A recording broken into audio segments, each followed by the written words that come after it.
So total students are about 20,000, and people living on campus is about 4,000, right? So we don't have, number one, we don't have a lot of people who play League, and number two, we don't have a lot of people who play League who are playing at a high level and also not at a competitive level, right? So in our CSL league, Towson University, we played against University of Florida. I was actually talking to Josh about this the other day because I sent him all their profiles and they're all just totally stacked. They all the players on their team are in the top 0.005. Diamond. Were there master tiers on the team or just diamonds? They were all of their players have hit master tier at one point. Meaning some of them might be diamond now, but they've all hit master or grandmaster, which is a crazy number. Because they have a larger sample, to right, be picky. Right, exactly. And so our team average was platinum, which is the top 10%. But looking in the eyes of someone who plays the game, and for example, someone who is at a higher elo or rank, platinum is not that good compared to what they are. And they wiped out everyone that was in our bracket and won the whole thing. It wasn't even close. Right, exactly. And so also with having these high ranked players and winning all these things, they also earn more attention from University of Florida, right? From the university. So in that way they have more respect for their team and the game.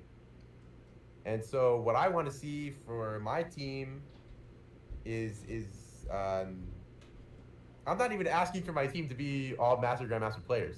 I just want to see the urge or the drive to improve and learn and play competitively.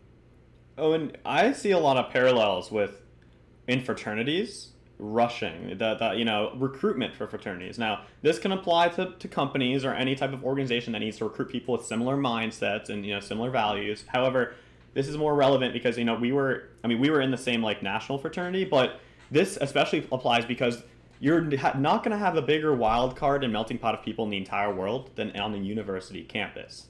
Now at a university campus with diverse people comes diverse views on things and motivations and goals. That's why recruitment for fraternity, especially a Jewish fraternity, is so difficult because you have so many layers that you need to go through of, is this person joining just to get messed up on weekends and skip half their classes and have a way to party, which that could be a reason to join in addition to other reasons. But some people also just want it for similar minded people with similar backgrounds, both ethnically, both psychologically. Some people just want new networks academically.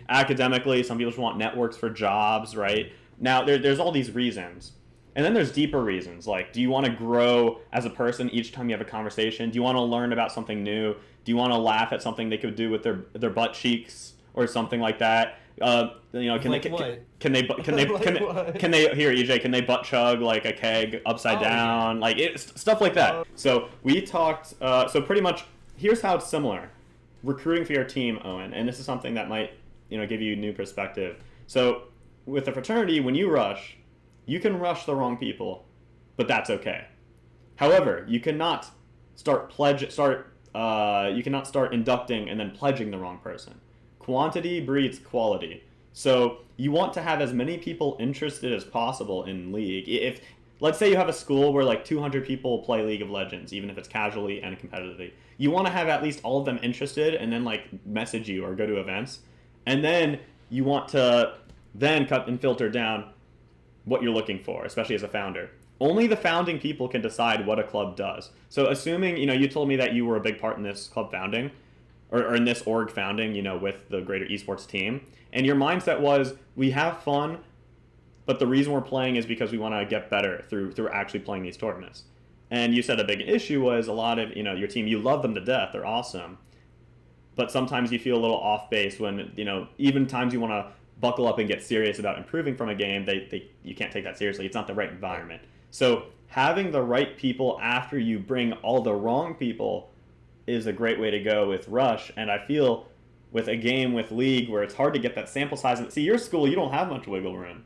So, that makes marketing more important. But even assuming if this is a bigger problem down the road, for other esports teams that are listening, right? Like quantity breeds quality. I think that's a big parallel that can be made here, and that's really what applies to school with so many different esports.